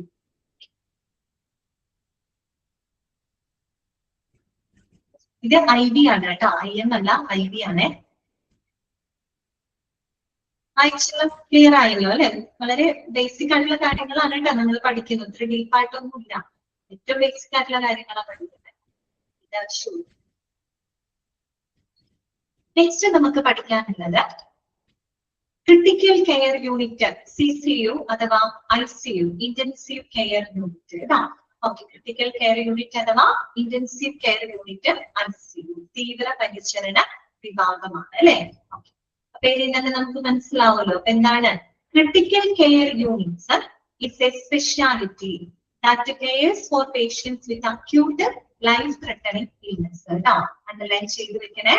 Then critical care units is a specialty that cares for patients with the acute life-threatening illness. അല്ലെ, അത്രയും കഠിനമായിട്ടുള്ള ഗുരുതരമായിട്ടുള്ള ലൈഫ് ത്രെട്ടനിങ് ഇൽനെസ് ഉള്ള പേഷ്യൻസിന് വേണ്ടിയിട്ടുള്ള സ്പെഷ്യാലിറ്റി ആണ് ICU. തീവ്ര പരിചരണ വിഭാഗം എന്നാണ് നമ്മൾ പറയുന്നത് അല്ലെ. അത്രയും ഗുരുതരമായിട്ടുള്ള അല്ലെ അസുഖങ്ങളുള്ള രോഗികൾക്ക് പരിചരണം കൊടുക്കുന്നതിനായിട്ടുള്ള വിഭാഗമാണ് ICU എന്നും നമുക്ക് CCU എന്നും പറയാം കേട്ടോ. ക്രിട്ടിക്കൽ കെയർ യൂണിറ്റ് അഥവാ ഇന്റൻസീവ് കെയർ യൂണിറ്റ് എന്ന് നമുക്ക് പറയും. അപ്പൊ critical care is delivered through A highly specialised intensive care unit, also known as intensive treatment unit or critical care unit. പല പേരിൽ നമുക്ക് പറയാം കേട്ടോ. ഇന്റൻസീവ് കെയർ യൂണിറ്റ് എന്ന് പറയാം, ഇന്റൻസീവ് ട്രീറ്റ്മെന്റ് യൂണിറ്റ് എന്ന് പറയാം, ക്രിട്ടിക്കൽ കെയർ യൂണിറ്റ് എന്നൊക്കെ നമുക്ക് വിശേഷിപ്പിക്കാം. അപ്പോൾ അതുവഴിയായിട്ടാണ് എന്ത് കൊടുക്കുന്നത്, ക്രിട്ടിക്കൽ കെയർ നമ്മൾ കൊടുക്കുന്നത്. ഓക്കെ, പിന്നെ അടുത്തത് എന്താണ്? Patients are usually transferred to ICU after initial stabilization at the emergency room, operation theatre or recovery room. എന്താണ്? The patients are usually transferred to ICU after initial stabilization at the emergency room, operation theatre or recovery room. അതായത് നമ്മൾ ഒന്നുകിൽ emergency room എന്ന് പറയുമ്പോൾ അറിയാമല്ലോ നിങ്ങൾക്ക്, means നമ്മുടെ casualty പോലുള്ള എമർജൻസി റൂം, അല്ലെങ്കിൽ ഓപ്പറേഷൻ തിയേറ്റർ, റിക്കവറി റൂം, അവിടെ നിന്നൊക്കെ പേഷ്യന്റിനെ നമ്മൾ സ്റ്റെബിലൈസ് ചെയ്തതിന് ശേഷമാണ് നമ്മൾ അവരെ എങ്ങോട്ടേക്ക് മാറ്റുന്നത്, ICUയിലോട്ട് മാറ്റുന്നത്. ഓപ്പറേഷൻ കഴിഞ്ഞു കഴിഞ്ഞാല് ഉടനെ നമ്മൾ വാർഡിലോട്ട് റൂമിലോട്ടാണോ മാറ്റാം? അല്ല, ഓപ്പറേഷൻ കഴിഞ്ഞാൽ ആദ്യം നമ്മൾ എവിടേക്ക് മാറ്റും? ICUയിലോട്ട് മാറ്റും അല്ലെ. അതെ, അതിനുശേഷമാണ് പിന്നെ അതൊന്ന് സെറ്റ് ആവുമ്പോഴാണ് നമ്മൾ അവരെ പുറത്തേക്ക് ഇറക്കുന്നത് അല്ലെ. അപ്പൊ അതെന്നെ ആലോചിച്ചാൽ മതി കേട്ടോ. ഇനി certain patients needed to be isolated and need close and individual medical attention. ചില പേഷ്യൻസിനെ നമുക്കറിയാം, അവർക്ക് ഐസോലേറ്റ് ചെയ്യണം, മറ്റുള്ള രോഗിയിൽ നിന്ന് അവർ ഐസോലേറ്റ് ചെയ്ത് അവർക്ക് വളരെ ക്ലോസ് ആയിട്ടുള്ള അല്ലെങ്കിൽ ഇൻഡിവിജ്വൽ ആയിട്ടുള്ള മെഡിക്കൽ അറ്റൻഷൻ കൊടുക്കേണ്ടതായിട്ടുള്ള രോഗികളുണ്ട് അല്ലെ. അതെ, എന്ന് വെച്ചാൽ അത്രയും ലൈഫ് ത്രെട്ടനിങ് ഇൽനെസ് ഉള്ള രോഗികളാണ്. അവർക്കാണ് നമുക്ക് ഒരു ക്ലോസ് മോണിറ്ററിങ്ങും അതുപോലെ ഇൻഡിവിജ്വൽ മെഡിക്കൽ അറ്റൻഷൻസ് ഒക്കെ ആവശ്യമായിട്ട് വരുന്നത് അങ്ങനെയുള്ള പേഷ്യൻസിന് അല്ലെ. അപ്പൊ അത്തരം പേഷ്യൻസിനെയാണ് നമ്മൾ എങ്ങോട്ടേക്ക് മാറ്റുന്നത്? ICUയിലോട്ട് മാറ്റുന്നത്. ഓക്കെ, അപ്പൊ നോക്കാം. The ICU has very few beds and is usually handled by specialist doctors and nurses as well as consultant anesthetists, physiotherapists and dietitians. അതുപോലെ ICU എന്ന് പറയുമ്പോൾ അവിടെ വളരെ ചുരുക്കം ബെഡുകൾ മാത്രമേ അവിടെ ഉണ്ടായിരിക്കുള്ളൂ അല്ലെ? നമ്മൾ റൂം മറ്റേ വാർഡുകളൊക്കെ പോലെ ഒരുപാട് ഉണ്ടാവും ICU-ല്? ഇല്ല. ICU വളരെ കുറച്ച് അല്ലെ, ചുരുക്കം ബെഡുകൾ മാത്രമേ ഉണ്ടായിരിക്കുള്ളൂ. പിന്നെ ICU ഹാൻഡിൽ ചെയ്യുന്നത് ഒരു ടീം ഓഫ് എക്സ്പേർട്ട്, മീൻസ് ഒരു ടീം ഓഫ് ഹെൽത്ത് പ്രൊഫഷണൽസ് ആണ് ICU ഹാൻഡിൽ ചെയ്യുന്നത്.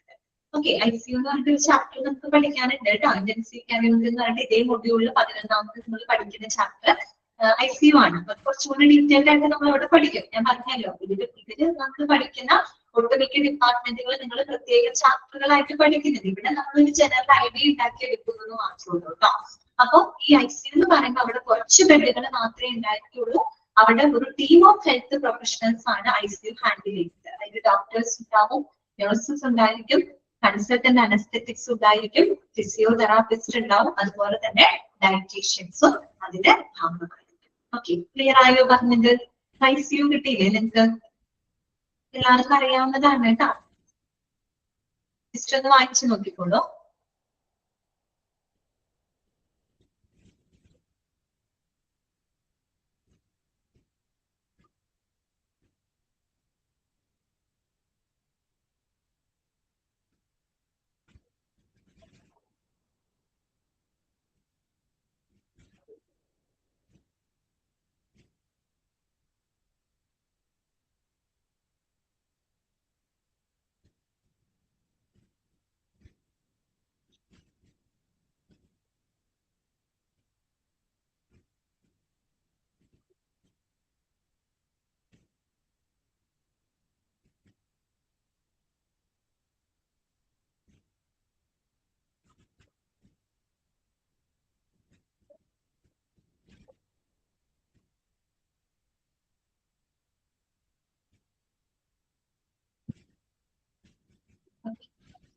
നെക്സ്റ്റ് നമുക്ക് പഠിക്കേണ്ട ഡിപ്പാർട്ട്മെന്റ് ആണ് ഡെർമറ്റോളജി ഡിപ്പാർട്ട്മെന്റ് കേട്ടോ. ഡെർമറ്റോളജി നിങ്ങൾക്ക് അറിയാലോ എന്തുമായി ബന്ധപ്പെട്ടതാണ്? സ്കിന്ന് അല്ലെ? സ്കിന്ന് മാത്രമല്ല കേട്ടോ, സ്കിന്ന്, ഹെയർ, നെയില് ഇതുമായിട്ടൊക്കെ ബന്ധപ്പെട്ട വിഭാഗമാണ് ഡെർമറ്റോളജി എന്ന് പറയുന്നത്. ഓക്കെ, അപ്പൊ നമുക്ക് അത് വായിക്കാം. Dermatology is the science that deals with the diagnosis and treatment of diseases of the skin, hair and nails. Underline ചെയ്തു വെച്ചോളൂ കേട്ടോ, ഡയറക്റ്റ് ആയിട്ട് ചോദിക്കാവുന്നതാണ്. Dermatology is the science or specialty that deals with the diagnosis and treatment of diseases of skin, hair and nails. അല്ലെ? നമ്മുടെ skin, അതുപോലെ നമ്മുടെ hair, nails എന്നിവയുമായിട്ടൊക്കെ ബന്ധപ്പെട്ട എന്താണ് ചികിത്സകള്, ഇതെല്ലാം കൈകാര്യം ചെയ്യുന്ന വിഭാഗത്തിന് നമുക്ക് ഡെർമറ്റോളജി എന്ന് പറയാം. ഓക്കെ, ഇനി എന്തൊക്കെ സേവനങ്ങൾ, എന്തൊക്കെ സർവീസുകളാണ് അവർ ഓഫർ ചെയ്യുന്നത് നോക്കിയേ. It offers specialized treatment for all clinical general dermatological problems, including disorders of the skin, hair and nail and venereal diseases. അതായത് നമ്മൾ പൊതുവായിട്ടുള്ള ഡെർമറ്റോളജിക്കൽ പ്രോബ്ലംസ്, പൊതുവായ ഡെർമറ്റോളജിക്കൽ പ്രോബ്ലംസ് എന്ന് പറയുമ്പോൾ നമ്മൾ ഈ പറയുന്ന സ്കിന്നിനും നമ്മളുടെ ഹെയർ, നെയില് അതുപോലെ എന്നിവയ്ക്കൊക്കെ വരുന്ന പൊതുവായിട്ടുള്ള ചില പ്രശ്നങ്ങളുണ്ടല്ലോ. അത്തരം എന്താണ് പ്രശ്നങ്ങളൊക്കെ പരിഹരിക്കുന്ന ഒരു ഡിപ്പാർട്ട്മെന്റ് ആണ് കേട്ടോ. അതിനിടയിൽ ഒരു വെനേറിയൽ ഡിസീസും കൂടെ പറയുന്നത്. വെനേറിയൽ ഡിസീസ് എന്ന് പറയുമ്പോൾ ശരിക്കും ലൈംഗിക രോഗങ്ങളാണ് ഉദ്ദേശിക്കുന്നത്. പ്രത്യേകിച്ച് സ്കിന്നിലൊക്കെ വരുന്ന ഫംഗൽ ഇൻഫെക്ഷൻസ്, അങ്ങനെയൊക്കെയുള്ള സെക്ഷലി ആയിട്ടുള്ള അസുഖങ്ങൾ തന്നെയാണ് കേട്ടോ. അതിനെയാണ് വെനേറിയൽ ഡിസീസസ് എന്ന് പറയുന്നത്, സ്കിന്നിലൊക്കെ വരുന്നത് കേട്ടോ. ഓക്കെ, അപ്പൊ അത്തരത്തിലുള്ള ജനറൽ ആയിട്ടുള്ള ഡെർമറ്റോളജിക്കൽ പ്രോബ്ലംസുകൾ ഇവിടെ ഹാൻഡിൽ ചെയ്യുന്നുണ്ട്. അതിനു പുറമെ and also advanced cosmetics dermatology services for the management of problems. അതുപോലെ തന്നെ ഏറ്റവും ഇന്നിപ്പോ കൂടുതലും ഡെർമറ്റോളജി എന്ന് പറയുന്നതിനേക്കാളും കൂടുതൽ കോസ്മെറ്റിക്സ് ഡെർമറ്റോളജി വിഭാഗമാണ് നമുക്ക് കൂടുതൽ കാണാൻ പറ്റുക അല്ലെ? അതായത് ഏറ്റവും അഡ്വാൻസ്ഡ് ആയിട്ടുള്ള കോസ്മെറ്റിക് ഡെർമറ്റോളജി സേവനങ്ങളും പ്രൊവൈഡ് ചെയ്യുന്നുണ്ട്. കോസ്മെറ്റിക് ഡെർമറ്റോളജി സേവനങ്ങൾ എന്ന് പറയുമ്പോൾ എന്തൊക്കെ സർവീസുകളാണ് നോക്കിയേ. For the management of problems like acne. Acne എന്ന് പറയുന്നത് എന്താണ്? മുഖക്കുരു അല്ലെ? മുഖക്കുരു. അതുപോലെ തന്നെ സ്കാറ്, അർത്ഥം അറിയില്ലെങ്കിൽ എഴുതി വെക്കുന്നു കേട്ടോ. ആക്നെ പിമ്പിൾ എന്നൊക്കെ നിങ്ങൾ പരസ്യത്തിലൊക്കെ കേട്ടിട്ടില്ലേ? എന്താണ് സംഭവം? മുഖക്കുരു ആണ് അല്ലെ? ഒരു സ്കാർ എന്താണ്? പാടാണ് കേട്ടോ, പാട്, മുഖത്ത് വരുന്ന പാടുകള്. പിന്നെ പിഗ്മെന്റേഷൻ എന്ന് പറയുമ്പോൾ നമുക്കറിയാലോ, അതായത് ഈ പെട്ടെന്നൊക്കെ വെയിലും മറ്റുമൊക്കെ കൊള്ളുമ്പോൾ നമ്മുടെ സ്കിന്നിന്റെ കളറൊക്കെ മാറുന്ന രീതിയിൽ ഹൈപ്പർ പിഗ്മെന്റേഷൻ എന്നൊക്കെ പറയും. Pigmentation problems. അതുപോലെ വിറ്റിലിഗോ എന്താണ്? വെള്ളപ്പാണ്ടാണ് കേട്ടോ. വിറ്റിലിഗോ എന്താണ്? വെള്ളപ്പാണ്ടാണ് കേട്ടോ വിറ്റിലിഗോ. പിന്നെ ഹെയർ ലോസ്, ഹെയർ ഫോള്, പിന്നെ അൺവാണ്ടഡ് ഹെയർ അല്ലെ, അനാവശ്യമായ രോമ വളർച്ച, അതുപോലെ മോൾസ് എന്താണ്, മറുകുകളാണ് കേട്ടോ, മറുകുകളാണ്. പിന്നെ വാട്സ് എന്ന് പറയുന്നത് നമ്മള് എന്താണ് അരിക്കാമ എന്നൊക്കെ പറയും. നമ്മൾ അങ്ങനെയാണ് പറയുന്നത്, വേറെ രീതിയിലാണ് പറയുന്നത് എനിക്കറിയില്ല. വാട്സ് എന്നൊക്കെ പറഞ്ഞ അരിമ്പാറ സ്കിന്നിലൊക്കെ വരുന്നതാണ് കേട്ടോ. പിന്നെ റിംഗ്ലിംഗ്, ചുളിവുകള് ആൻഡ് ഏജിങ് സ്കിൻ കേട്ടോ. അതുപോലെ നമ്മുടെ സ്കിന്ന് പെട്ടെന്ന് ഏജ്ഡ് ആവാം. അപ്പൊ അങ്ങനെയുള്ള ഇത്തരത്തിലുള്ള വളരെ അഡ്വാൻസ്ഡ് ആയിട്ടുള്ള കോസ്മെറ്റിക് ആയിട്ടുള്ള ഡെർമറ്റോളജി സേവനങ്ങളും ഈ ഒരു ഡിപ്പാർട്ട്മെന്റ് പ്രൊവൈഡ് ചെയ്യുന്നുണ്ട്. ഇപ്പൊ മുഖത്തൊക്കെ എന്താ പറയാ, കുരു വന്നാലും പാട് വന്നാലും അതുപോലെ മറുകുകളൊക്കെ മാറ്റാനൊക്കെ ഇതിപ്പോ ഏറ്റവും അഡ്വാൻസ്ഡ് ആയിട്ടുള്ള സേവനങ്ങളുണ്ട്. ഓക്കെ, കോസ്മെറ്റിക് ഡെർമറ്റോളജി സേവനങ്ങൾ ഇങ്ങനെയുള്ള കാര്യങ്ങൾക്കുണ്ട്. പണ്ടൊക്കെ ആണെങ്കിൽ ഒരു മറുക് വന്ന് കളയാനൊന്നും പറ്റില്ല. മറുക്, അരിമ്പാറ ഇതൊക്കെ വന്ന് ഈസിയായിട്ട് എടുത്ത് കളയാനുള്ള വളരെ അഡ്വാൻസ്ഡ് ആയിട്ടുള്ള കോസ്മെറ്റിക് ഡെർമറ്റോളജി സേവനങ്ങളും അവൈലബിൾ ആണ്. ഓക്കെ, അപ്പൊ ഇതൊക്കെ നൽകുന്ന ഡിപ്പാർട്ട്മെന്റ് ഏതാണ്? Dermatology department. ഓക്കെ ആണോ? ക്ലിയർ ആണോ? ഒന്ന് വായിച്ചു നോക്കിയേ. ഏതെങ്കിലും വാക്കുകളുടെ അർത്ഥം അറിയില്ലെങ്കിൽ പറയുന്നോ കേട്ടോ. ഓക്കെ, ആക്നെ എന്ന് പറഞ്ഞാൽ മുഖക്കുരുവാണ്. സ്കാർ മുഖത്ത് വരുന്ന പാടുകളാണ്. പിന്നെ പിഗ്മെന്റേഷൻ മുഖത്ത് വരുന്ന നിറവ്യത്യാസങ്ങള്. വിറ്റിലിഗോ വെള്ളപ്പാണ്ടാണ്. ഓക്കെ, അതൊക്കെയാണ് പിന്നെ എന്തെങ്കിലും ഡൗട്ട് ഉള്ളൂ. വിറ്റിലിഗോ വെള്ളപ്പാണ്ട് കേട്ടോ. മോൾസ് അറിയാമോ? മറുക്, വാട്സ്, അരിമ്പാറ, റിംഗ്ലിംഗ് മുഖത്ത് വരുന്ന ചുളിവുകള്, ഏജിങ്. ഓക്കെ, ഇങ്ങനെയുള്ള സംഭവങ്ങൾക്കൊക്കെയുള്ള ട്രീറ്റ്മെന്റുകൾ കൊടുക്കുന്നുണ്ട് കേട്ടോ. അത്രേ ഉള്ളൂ.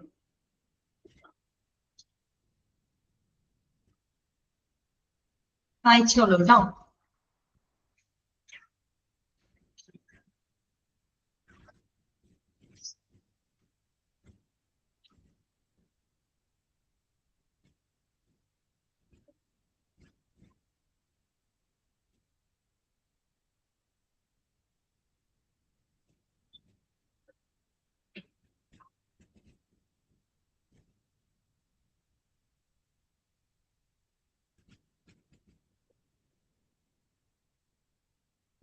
അണ്ടർലൈൻ ചെയ്യേണ്ടത് ആദ്യത്തെ, dermatology is the science that deals with the diagnosis and treatment of diseases of skin, hair and nails. അത് അണ്ടർലൈൻ ചെയ്തു.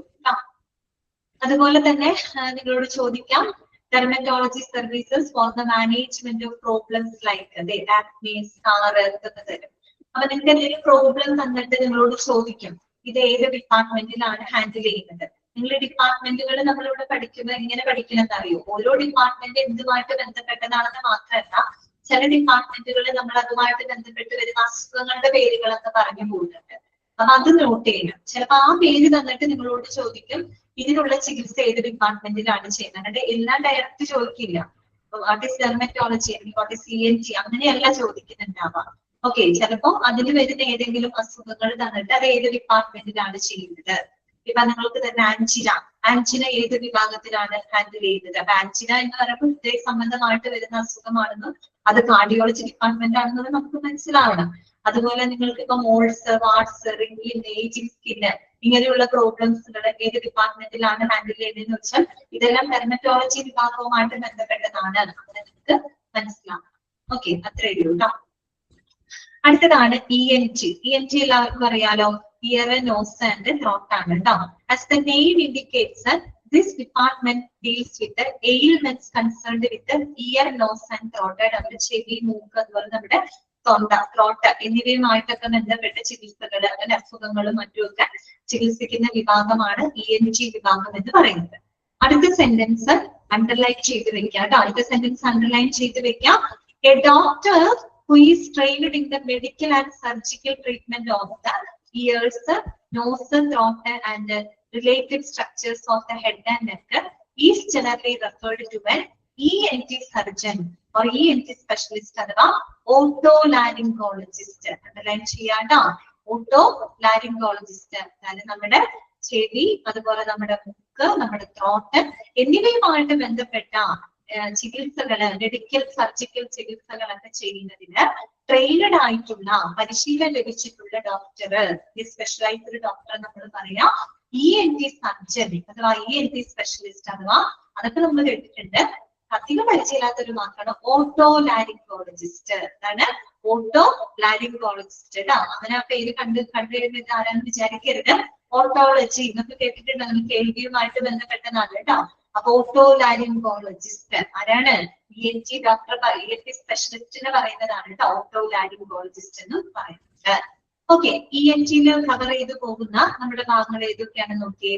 The parts covered under this specialty includes ഏതൊക്കെയാണ്? ഇയേഴ്സ്, നോസ്, nasal passages, അതുപോലെ sinuses, larynx, oral cavity and mouth and throat, as well as the structure of the neck and face. അത് ENT എന്ന് പറയുമ്പോൾ അതിൽ cover ചെയ്ത് പോകുന്ന നമ്മുടെ body parts എന്ന് പറയുന്നത് നമ്മുടെ ചെവിയുണ്ട്, മൂക്കുണ്ട്, nasal passages ഉണ്ട്, സൈനസ്. സൈനസ് എന്ന് പറയുന്നത് നമ്മുടെ ഈ ഒരു സൈനസൈറ്റിസ് എന്നൊക്കെ നിങ്ങൾ കേട്ടിട്ടില്ലേ? നമ്മുടെ ഈ ഒരു മൂക്കിന്റെ ഈ ഒരു നെറ്റിയുടെ ഈ ഒരു ഭാഗമാണ്, പൊള്ളയായിട്ടുള്ള ഭാഗമാണ് സൈനസ് ഏരിയ ആണ്. അവിടേക്ക് കഫം കെട്ടി നിൽക്കുമ്പോഴാണ് നമുക്ക് സൈനസൈറ്റിസ് പോലുള്ള ബുദ്ധിമുട്ടുകളൊക്കെ വരുന്നത്. സൈനസ്, അതുപോലെ ലാരിങ്സ്. ലാരിങ്സ് മീൻസ് നമ്മുടെ വോയിസ് ബോക്സ് ആണ് കേട്ടോ. നമ്മുടെ ശബ്ദം വരുന്ന ഭാഗമില്ലേ ത്രോട്ടിലെ, അതാണ് ലാരിങ്സ് അഥവാ വോയിസ് ബോക്സ്.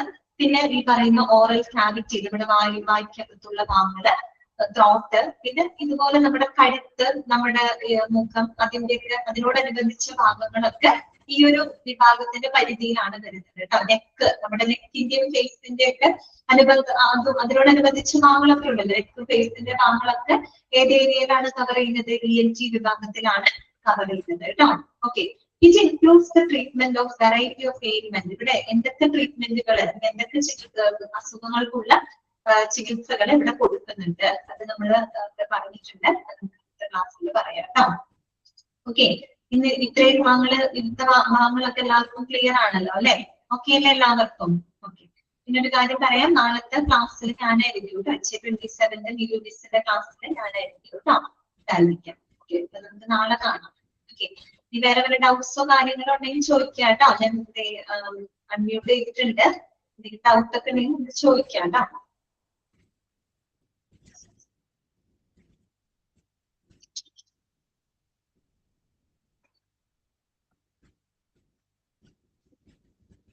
ഓക്കെയാണ്, ശരി കേട്ടോ. നമുക്ക് നാളത്തെ ക്ലാസ്സിൽ കാണാം.